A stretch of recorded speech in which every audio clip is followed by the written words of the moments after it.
Hello, I'm Dr. Gary Severance with Henry Schein, and welcome to the webinar series, Health Concerns in Dentistry. Well, we finally found Dr. Reznik, and he's back for the series in 2024. In this episode, he'll address hypertension and its impact on dental care. Dr. Reznik, great to see you again. Thank you, Dr. Severance, for that introduction. And looking for me and where I might have been hiding. One of these days soon, I'm going to be talking about the importance of posture in dentistry. I've had a few issues with my back. I have missed seeing you all, but I'm glad to be able to share some information on hypertension and how it impacts us as dental healthcare professionals, but also as one of the easiest means to establish relationships with our medical colleagues. We keep on hearing about medical-dental integration, and that is fabulous. That's what my world has been about for the last several decades. But the issue is, when we think about medical-dental integration, is what can the medical side do to help us with pediatric cases, etc.? What I think about medical-dental integration, it's more about dental-medical integration. What can we do as dental healthcare providers to help our patients' overall health and well-being? And that could be something as simple as what we do, eliminating inflammation, infection, and restoring smiles and the ability to chew. That, of course, is going to be helpful when we're talking about dental medical integration. But what about systemic issues that we can look at that impact our care, that we would need to communicate to the medical professional, the primary care provider, so the patient's whole body is taken care of? Yes, we work on the mouth. And yes, we do research into things like head and neck cancer and the impact of inflammatory responses on the entire body. But here we're going to start with, I thought, which would be one of the easiest things to start with, because it's so prevalent in the United States, and so many times it actually shows up. We have several blood pressure devices within the program, and I can hear the little red dings happening all the time saying that this patient has high blood pressure. So let's get started with the topic and show how we can make a difference. I'm going to start off a little bit more basic than normal, just to go over what blood pressure is, why it's important, and why having controlled blood pressure is important. So when you think about blood pressure, it's the pressure of blood going against the walls of your arteries. Arteries, as we know, carries blood from our heart to the other parts of the body. Within the circulatory system, the blood pressure is dependent on the number of factors, including cardiac output, blood volume, heart rate, venous return, peripheral vascular resistance, and large artery elasticity. I could go into that because I was actually diagnosed with something that scared the tar out of me.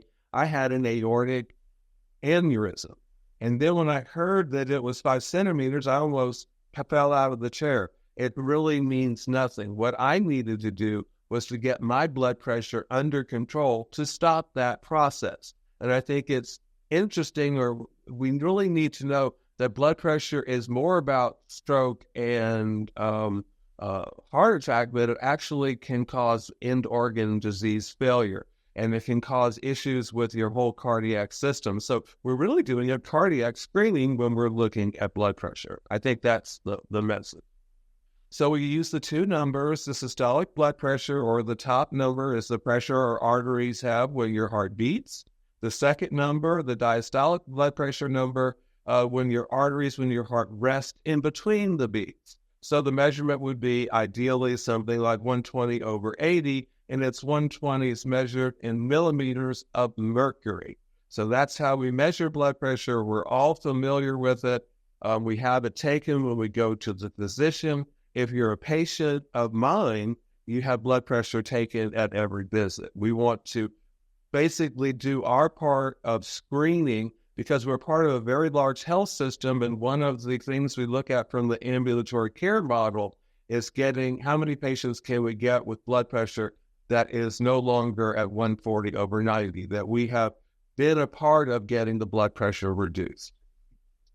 So uncontrolled and untreated hypertension, which is defined as a high blood pressure that stays consistently, can result in many systemic consequences, including the big two, which is stroke or heart attack, or other serious end organ damage, such as renal failure, vision changes, even up to blindness. And we have patients in my program that a lot of patients have had kidney issues and are on dialysis. And so how we manage our dialysis patients is we actually treat them days they're not getting dialysis. So if they're on Monday, Wednesday, Friday, we see them on Tuesday and Thursday. And right now, just to throw this in, there is no reason to premedicate our dialysis patients. I think as part of antibiotic stewardship, which I'm on the Department of Public Health in Georgia subcommittee on, we really need to be careful when we're writing antibiotics and when we need to write them. So we have an interesting project that will get mailed out, I believe, next month to all of the rural dentists in Georgia, looking at when do they prescribe antibiotics. So back to the topic, sustained hypertension can also lead to left ventricular hypertrophy as the cardiac muscle attempts to compensate for the elevated pressure. And so then you can get all sorts of issues with your heart. So getting your blood pressure under control, whether you are the dentist, the dental hygienist, the front desk, which probably has more high blood pressure than the rest of the staff, dental assistant, whatever, we want our blood pressure in control so we can continue to take care of those we serve. We want our patients' blood pressure under control because we establish a relationship. We want them to know we're more than just somebody who's going to fix your teeth. We're looking out for your whole health, and you're a great patient, and we want to make sure that you stay a great patient with our practice for quite some time. Hypertension puts you at risk for heart disease and stroke, which we know are the leading causes of death in the United States. We're not just screening for a couple of numbers. We're screening to protect the lives of our patients, if you think about it. In 2021, hypertension was a primary or contributing cause of almost 700,000 deaths in the United States. How many of these could be prevented if we could get people's blood pressure under control? A lot of my patients say they're taking medications for hypertension, but they're coming here and their blood pressure is very high. And you ask them, did you take your blood pressure medicine today? I hear more often than not, no. About 1 in 4 adults with hypertension have their hypertension under control. So if you look at the number that 120 million people are having high blood pressure and only 27 million have it under control, then we know we have a problem that we can actually, doing basic work, can help our patients overcome. About half of the adults with uncontrolled hypertension have blood pressure of 140 or 90 or higher.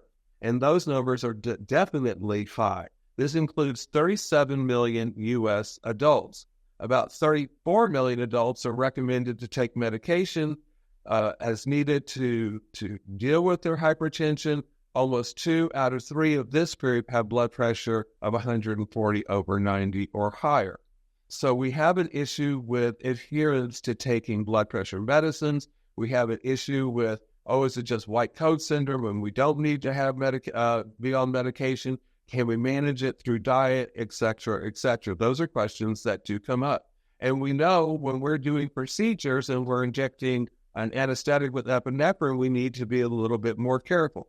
So let's go into some of these things in a little bit more detail. But let's look at uncontrolled high blood pressure is common, but certain groups of people are more likely to have control over their high blood pressure than others. A greater percentage of men have high blood pressure compared to women.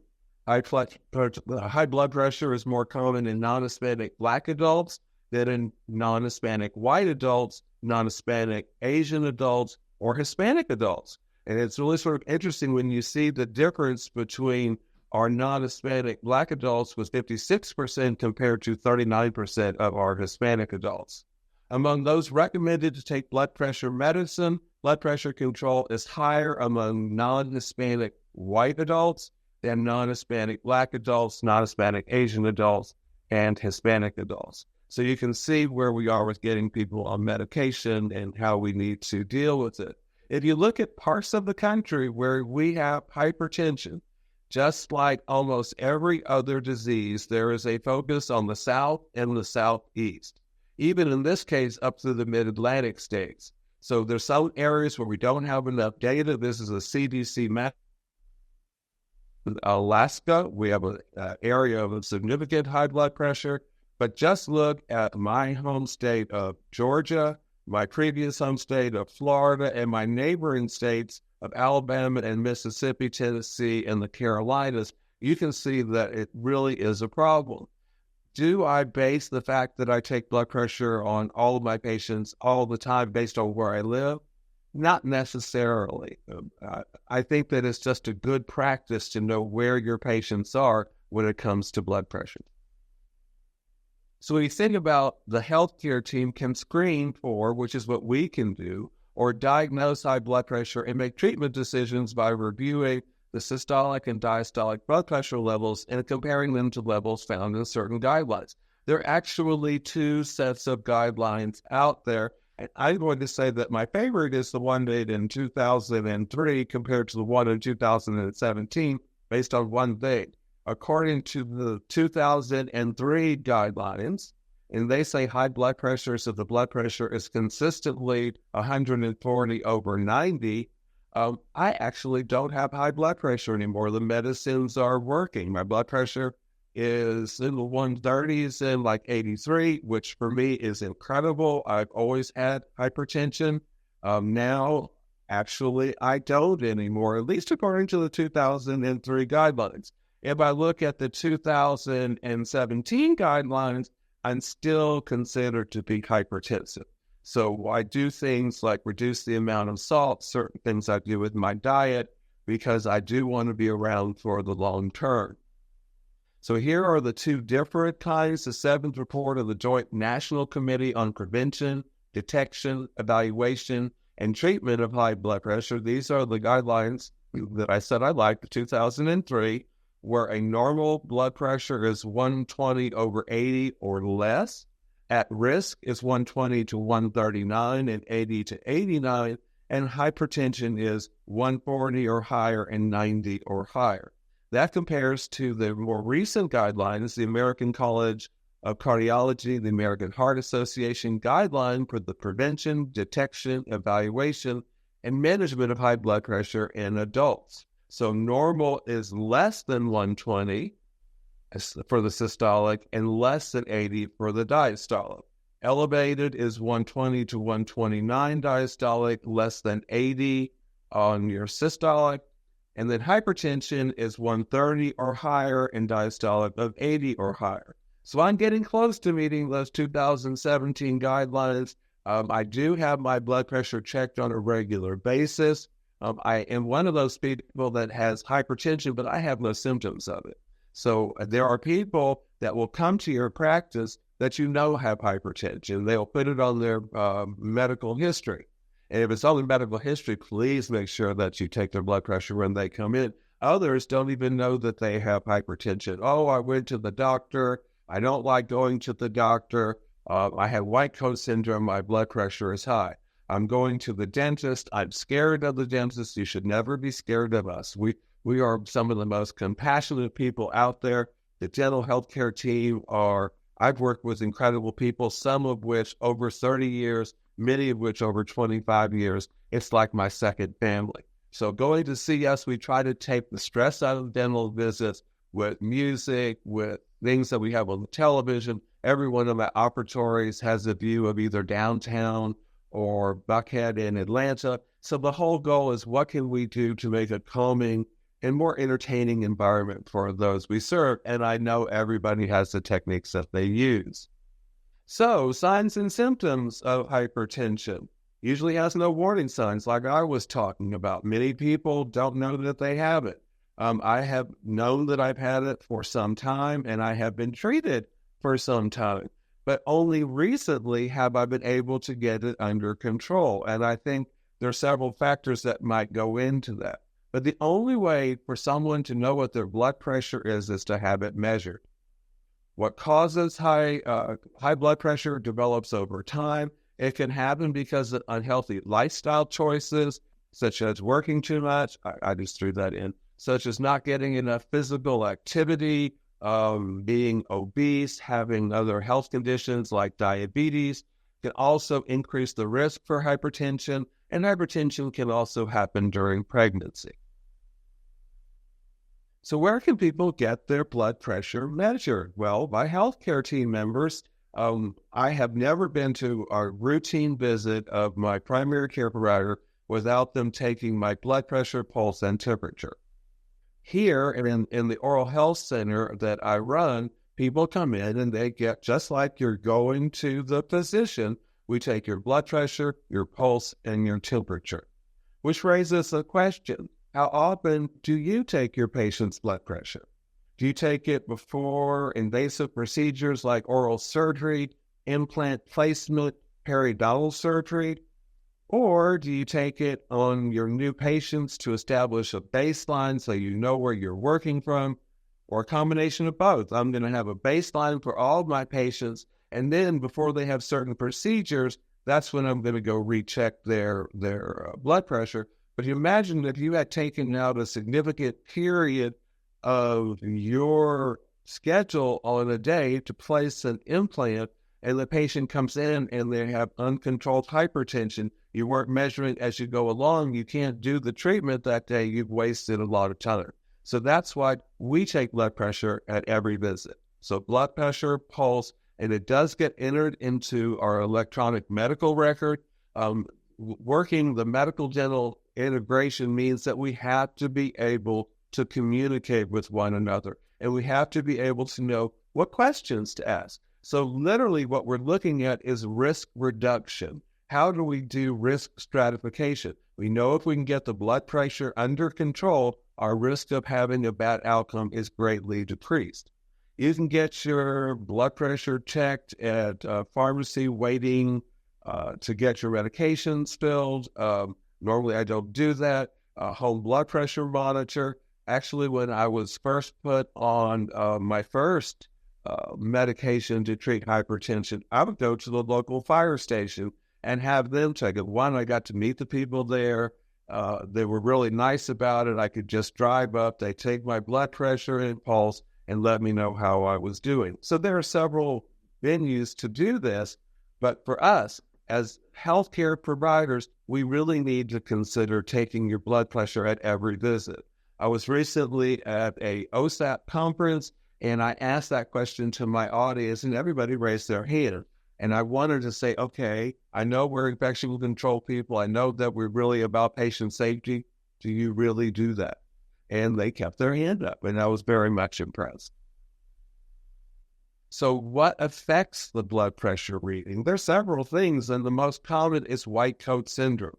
As many as 1 in 3 people who have high blood pressure reading at the doctor's office or the dentist's office or seeing the dental hygienist may have normal blood pressure readings out of it, which is, again, why if I have somebody who is hypertensive when they come to see me or my staff, I do ask them to have it taken maybe at a gas station, maybe at a place where you're not anxious because of having white coat, and please bring a set of readings to me. So we're developing a sheet for these patients which has readings outside of the Punt Center, outside of the Grady Health System, so I can have an idea of how much of it is just based on white coat syndrome. What patients eat, drink, or do before blood pressure reading can also have impact. If a patient has smoked, or if they're drinking alcohol during the day or caffeine, I might be a little bit of a caffeinated human, as you can tell, or exercise within 30 minutes of having their blood pressure measured, the reading might be higher. So you don't want your patient smoking, drinking alcohol, or caffeine, or if they have had caffeine, at least have them admit it. Did you exercise right before you came to the dental office? Let us know. That's part of taking a medical history. Some of the things that always make my blood pressure go up are 2 things that I'm getting ready to talk about. One is crossing your legs. I don't know what it is. If I go and sit in a dental chair, the first thing I do is cross my legs. And then with the taking my blood pressure, the next thing that happens is my dental assistant says, Dr. D, uncross your legs. And then where you have your arm hanging also can impact your blood pressure. So advise your patients not to eat or drink anything 30 minutes before you take their blood pressure. I work in a public health program, and there are times that our patients haven't eaten. So we like them to come in a little bit early. I can arrange for them to get something in their system before we do our invasive care, but they'll be that 30 minutes before they actually will have their blood pressure taken in the back. If the reading is high, advise the patient to empty or void their bladder if they haven't already. That is another common way of getting the blood pressure to be reduced. Have the patient sit in a comfortable chair with their back supported for at least 5 minutes before you're reading. So you seat the patient, you put the bib on, and then you have to go tell the doctor that the patient's here, or the hygienist, the patient's here, blah, blah. So it's about a 5-minute period of time anyway. Advise your patients not to do what Dr. D does, but to keep their legs uncrossed. Rest the patient's arm with a cup on a table or on an armrest in the dental chair as close to chest height as possible. If you have your hand dangling down, the reading is going to be higher. Make sure your blood pressure cuff is snug, but not too tight. So we have actually two. We have a standard and we have a large, because we have some patients who have really big arms, and so we don't want it to be too tight. The cuff should be against bare skin, not over clothing. And then the other weakness I have, as I'm sure you can tell, is to not talk while your blood pressure is being measured. As you can tell, I'm a talker, and if I'm in someone's room, for me to be quiet is going to take an effort. So I think about crossing my legs. I don't need to do that while I'm having my blood pressure, to just keep quiet. Then before they get in to start the stuff, I can do my little chats. So these are really some good advices on how to get a true reading of a patient's blood pressure. There are antihypertensive medications. I'm going to show you a couple of lists of all of the medications that are out there. Our concern usually has to do with vasoconstrictors and local anesthetics, but they're rarely contraindicated. There might be a limited number that we can use. The potential for cardiovascular stimulation, increased heart rate, is if we inadvertently have an intravascular injection, which is why we constantly are checking and pulling back to make sure that we are not into a vessel. And I actually do that as I withdraw the entire way. I don't want to nick the vessel and get something in there while I'm pulling out. So basically, it's really important to follow our normal training on injection technique. If symptoms of hypertensive crisis or emergency are observed, which I will talk about in a moment, immediate referral to emergency care or dialing 911 may be warranted to prevent adverse sequelae such as a stroke or end organ damage. And I know none of us want that to happen during a routine dental visit. So there are two things. Let's talk about hypertensive urgency. And this is a blood pressure of 180 over 120. Again, have the patient rest for 5 minutes. Try to get them in a place that's not like a dental office, where their happy place, whether it's in the beach, whether it's at home playing with their puppies, whatever their happy place is, and then retake. Now, the issue of hypertensive urgency is that they don't have symptoms. In other words, there is no chest pain, there is no shortness of breath, or back pain, or numbness or weakness, or changes in vision, or difficulty speaking. Rarely requires hospitalization, but the need to see their primary care provider to adjust medications is of utmost importance. And if you're getting these kinds of readings, don't just tell the patient to tell their primary care provider. You should have their primary care provider's phone number in the chart. You don't need to speak to a physician. You can speak to a PA or any of the advanced practice providers, a PA or a nurse practitioner or a nurse. They're all qualified to take this information and say, John Smith was in my office today. There were no symptoms of chest pain, etc., no numbness, no signs of stroke or heart attack. but the blood pressure reading was constantly 180 over 120, and we want you to take a look.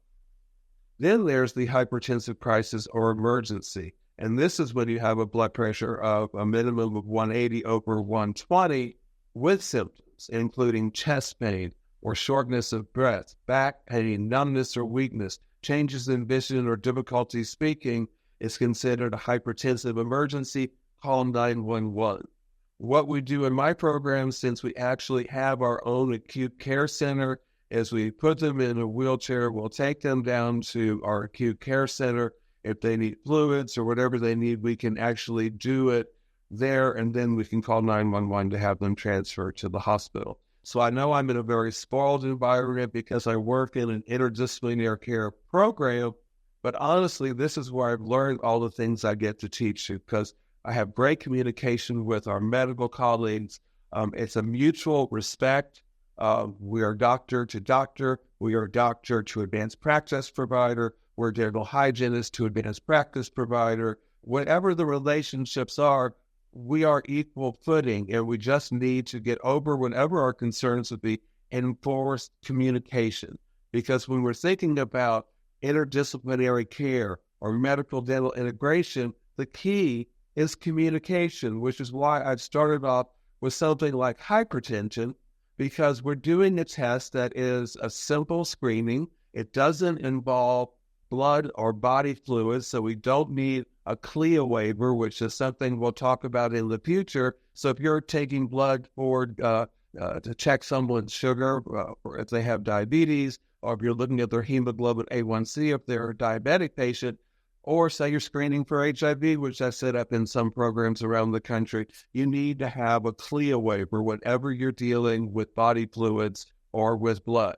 And so you can't do that without that training, but we'll get that training to you in the near future. With hypertension, if you're not doing that, you're just measuring their heart rate, you're measuring their blood pressure, and you're finding out what needs to be addressed and what doesn't. So some of the initial strategies actually include moderate exercise, maintaining healthy weight, limiting alcohol intake, and modifying diet. I went to the modifying diet. I have some serious back issues. My exercise is at PT these days and walking, but at least I'm doing the walking and trying to maintain a healthy lifestyle so I can be around even into my next decade, which is a few years away. Then there's the dietary approaches to stop hypertension, otherwise known as the DASH plan. It has been promoted by the American Heart Association, by the CDC, as evidence-based approach to help managing hypertension. It consists of increased intakes of fruits and vegetables, as well as low-fat dairy products like yogurt, and restriction of sodium to less than 2.4 grams per day. So if you go and you eat out, the salt level is going to be much higher than when we eat at home, because we really don't add any salt to our foods at home. Okay, sometimes maybe to like tater tots or french fries, but for the most part, we're just not salt people at home because we're trying to maintain a level of health. There is some evidence that non-pharmacologic interventions have a favorable effect on blood pressure, but most people are going to require some kind of antihypertensive medication to bring blood pressure into a more normal range. And here is the DASH diet pyramid. And so you see at the bottom, grains and grain products, 7 to 8 per day. They're a good source of many of the minerals and fiber that we need. So it can be dry cereal, cooked rice or pasta, sliced bread. I go right for the bagel there. I don't need to put anything on my half a bagel. I'm just happy eating it, and that gets my day started. Then we go to the fruits that you have per day, and they can be dried or fresh. I'm a fresh fruit person. I think everywhere in the United States these days we have access to fresh fruit, except in some of our poorer parts of our communities, where social determinants of health preclude them having the ability to get these fruits and vegetables that they need. They're in food deserts, and we have many within the United States. So you could have the utmost practice with lots of different patients, different demographics, but realize not everybody may have access to this. So you can ask about diet. I think going over diet is one of the things that we actually get reimbursed for, nutritional counseling. So then you can look at your vegetables per day, your 1 cup of raw vegetables, 1/2 cup cooked, 6 ounces of juice. You can take some of this through medications you see advertised on television. I believe in like eating. I do like yogurt. I don't like milk. I'll be honest with you. I like cheese. So you can see the different things that you can eat and some of the numbers I know I don't keep up with. If I'm eating poultry, 3 ounces isn't going to cut it. I'm going to have more. I'm just saying. Sweets, you can have per week. That's the only thing that when you look at this, some of them are per day. The nuts, seeds, and legumes are like string beans, kind of thing, 4 to 5 per week. But most of the things on this chart are actually per day, except for sweets, which are 5 per week. Luckily, I do not have a sweet tooth except for a very bad Southern habit, sweet tea. And I think that makes up for one class of real Southern sweet tea is probably all I should have per week. And then you can look at fats or fats. This is very easy to find. It's a very easy handout. I'm sure the American Dental Association has it. I know the American Heart Association. You can find this on the internet. It's recommended that people with newly diagnosed hypertension be prescribed a single drug or monotherapy as initial therapy. If that doesn't work with a single agent, there are additions of another compound where we have sometimes with a different mechanism of action, and we can sometimes increase or put them into one drug. Just like in HIV, it used to be you had handfuls of drugs, some before you eat, some 2 hours after you eat. Now it's one pill once a day. It's even gotten to the point where people who are well controlled can get 1 shot every 6 months. So how we've come so far with HIV care is remarkable. Have we come that far with hypertensive care? I think so, but you have to be able to get it right. If the baseline blood pressure is more than 20 or 10 millimeters per mercury above the goal, many experts would recommend beginning with 2 drugs. So you can basically see just by what medications they're on, where did they start, and you have your own readings. Some blood pressure medications are formulated as an oral fixed dose, like I just mentioned, and not generally used as first-line therapy, but in people who require 2 or more drugs from different therapeutic classes to control blood pressure. So usually start with 1. I actually started with 2 because mine was high enough to start with 2, and I ended up having some issues with the medication. And instead of just stopping the medication and not taking it, which is what I see clinically, I called up the doctor. I said, I need to come back in. I am having some issues with hydrochlorothiazide. I'm having some cramping in my ankles, not to mention having to get up in the middle of patient care for reasons that should be obvious. So I'm not going to go over every one of these antihypertensive medications, just to show you that there are so many of them.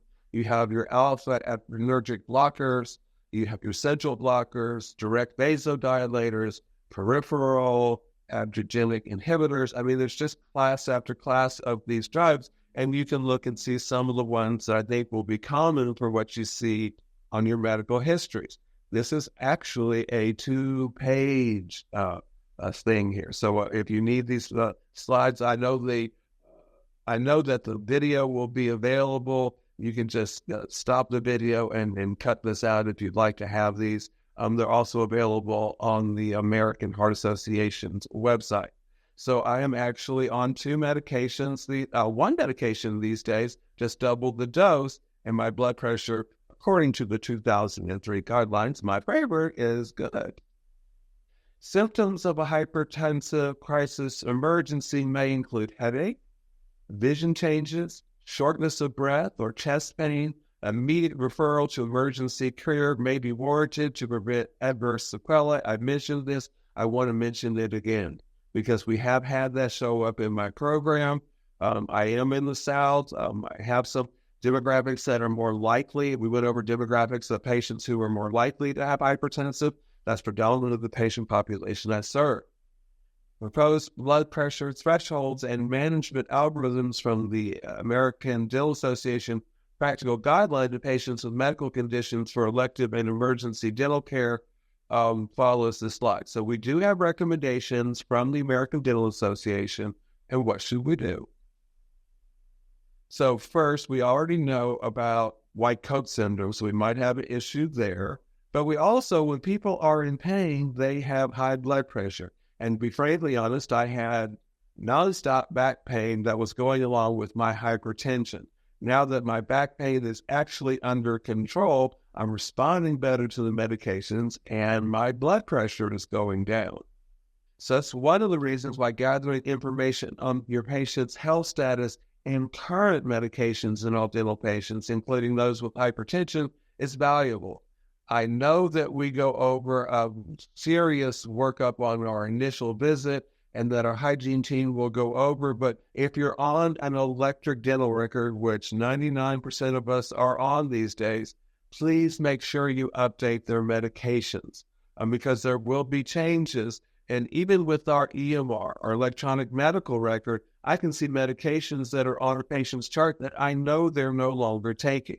So it's really important that we get rid of the medications that the patient is not taking and add the medications that they are, and also knowing why. Sometimes people don't know that they're on medications for hypertension. It's just part of what they take. Patients whose hypertension is well controlled may not consider themselves as having high blood pressure when asked. It's part of my medical history. When I have gone in the past for spinal surgeries, I have a list of my medications that I take with me and a list of my medical history. I also make sure that my pharmacist stuff is up to date, my primary care people information is up to date, because I want to make sure I have the best outcomes as possible. So, what do those recommendations say?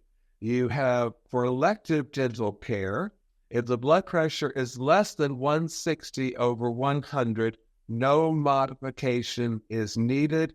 Of course, we're going to repeat the measurement. We're going to do some of the things that I talked about. Make sure that the patient's legs aren't crossed. Make sure that their arm is not dangling down.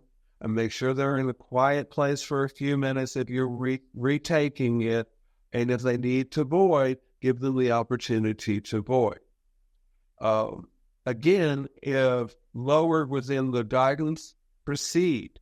If confirmed and it's higher than 160 over 80, no elective dental treatment should take place that day, and there should be a consultation between the patient and the physician, a call to the physician saying this happens, or the physician's office more accurately, of why we're sending the patient to you to have a look is based on the blood pressure readings that we're getting. For emergency care, the number is a little bit different. Again, if it's less than 160 over 100, no modification. Repeat the measurement. If lowered or within written guidance from a physician, proceed. But use your own judgment. If you're not comfortable with the levels that the patient is showing up with, you are responsible for care that day. It's emergency care. Maybe we can get by with an antibiotic to get them out of pain and, some ibuprofen or whatever their pain scale says they should get. If confirmed that the systolic pressure is between 160 and 180, and or the diastolic pressure is between 100 and 109, where dental symptoms and pain contribute to hypertension, initiate emergency care with blood pressure monitoring every 10 to 15 minutes during the procedure, and consider anxiety reduction techniques. This can be through medication. This can be through some of the things I was talking about, distracting them from that, putting on their favorite music, having them go look out the window, because it's really, for my program, it's actually so beautiful. If confirmed systolic pressure is greater than 180 or diastolic pressure is greater than 109, again, seek consultation with physician before proceeding. So we have the emergency. We've done what we can do. We've got them on antibiotics. We may have put in a little temporary filling. We may have, resubmitted a crown or something like that. But it's the integration of medical and dental. Get them to their medical provider. Stress it's important. We're not worried you're going to explode or anything like that, but we want to get it under control because we want you to be our patient for a very, very long time. Patients with systolic blood pressure, as I've just said, greater than 180 or greater than 110 should be referred to the medical office as soon as possible or sent for emergent medical evaluation. So we do that if it's greater than 180. We might take them downstairs, but think about it. We have white coat, they're in pain, and so I can easily facilitate somebody taking a look at them. We have stopped sending down our patients who are between 175 and 180. We're literally sending down patients who are in either a crisis or claim close to a crisis. In the 2017 ACC American Cardiac Group of the American Heart Association High Blood Pressure Clinical Practice Guidelines recommend deferring surgery may be considered in persons with hypertension and planned elective major surgery who has systolic pressure of 180 or higher or diastolic of 110 or higher. So these are really high numbers. It's up to your relationship with the patient, your relationship with the primary care provider. But worse things than a toothache can happen to this patient if it goes unaddressed. Some people with hypertension, especially my age or older, those that may have diabetes, I don't have that, or autonomic dysfunction, may also experience orthostatic hypotension, which is an acute drop in blood pressure when attempting to stand after having been in a reclined position for a period of time, such as laying in a dental chair. You have the patient for a longer period of time. And this can also be due to someone who's new on their blood pressure medications, which is why I stopped out of the clinic, not in my work environment, but at this friendly fire station to get my blood pressure checked when I was initially put on medications and then when the medications were switched. In many cases, having a person gradually assume a more vertical position, so gently getting the chair back into treatment, can prevent orthostatic hypotension. But these, again, are questions that you can ask when you're doing medication. Oh, you've gone on a hypertension. You've gone on a new medication. Are you having any symptoms from the new medication? Are you in? Yeah, well, when I get up, I feel woozy. Is this orthostatic hypertension? That's one of the questions that we need to ask. Vasoconstrictors such as epinephrine are often combined with local anesthetics to reduce the rate of systemic absorption of the anesthetic from the injection site. It both helps reduce systemic anesthetic toxicity as well as increase anesthetic dwell time at the site of the injection, improving the anesthetic effect following infiltration or a block.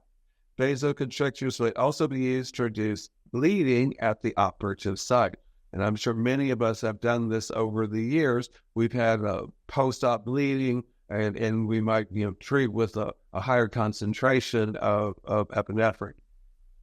Although vasoconstrictors are rarely contraindicate for the potential of a cardiovascular stimulation, following inadvertent intravascular injection may cause dental practitioners to reduce or avoid vasoconstrictor-containing formulations in individuals with cardiovascular compromise. Using anesthetic formulations with no or limited amount of vasoconstrictors, using slow injection technique, and aspirating carefully, as I was mentioning earlier, and repeatedly are common recommendations to prevent rapid systemic absorption of epinephrine and other vasoconstrictors.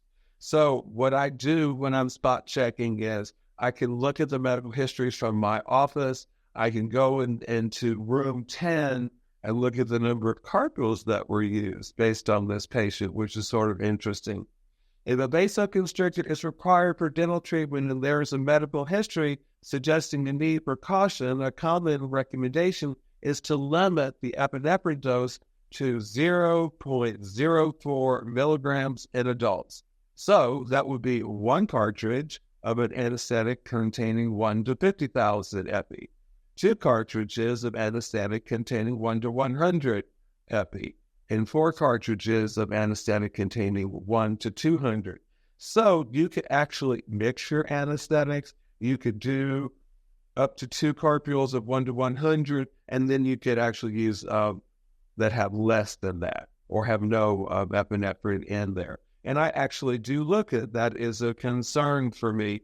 Are we following these guidelines? So during morning huddle, not only do we go over some of the cases and some of the medical complications, but it's also a good time to remind how much epinephrine we should really use in this patient population, or the importance of aspirating and giving slow injections and looking for changes with the patient. I actually get, from too much epinephrine, I actually get rapid heartbeat. And so I'm not the biggest fan of getting a lot of injections, but I would rather be numb than in pain. Due to the higher concentration of epinephrine and epinephrine-impregnated genital retraction cords, their use has been discouraged in people with uncontrolled hypertension. There are other ways of doing that these days. Most classes of antihypertensive medications can cause xerostomia. In addition to between 2 and 83% of patients being treated with a calcium channel blocker, gingival hyperplasia has been reported. The calcium channel blocker most associated with this reaction is procardia. So that is something, again, another reason for us to contact the medical team. We have a patient with gingival hyperplasia. I have a wonderful colleague who uses laser therapy to send down the temperature, to send down the gingival areas, and she makes it beautiful. She's quite talented. But again, if we're seeing repeated cases of gingival hyperplasia, we need to talk to the medical provider to change the medication. And in this environment where I work, to be frankly honest, if we're requesting a change in the medication and the patient's requesting it as well because it doesn't look good, they follow our direction. And I think that you need to have that level of empowerment, that you're dealing with a patient with, you send to the periodontist on multiple occasions for gingival hyperplasia, when really we could treat it, do really good with oral hygiene, put them on a tight recall, and have that conversation with their primary care team to switch the antihypertensive they are using. As far as medication-induced oral effects such as xerostomia, frequent sips of water, they can suck on a sugar-free hard candy, chew on sugar-free gum, things of that sort, which will help with, usually will help with producing saliva. Or again, if it's so serious that the patient can't deal it, work with since there's so many options, we can work with our medical providers. And again, we're part of the primary care team. I know I sound like a one-trick pony, but my concern is not just a healthy oral cavity, it's a healthy patient. I know that's your concern as well.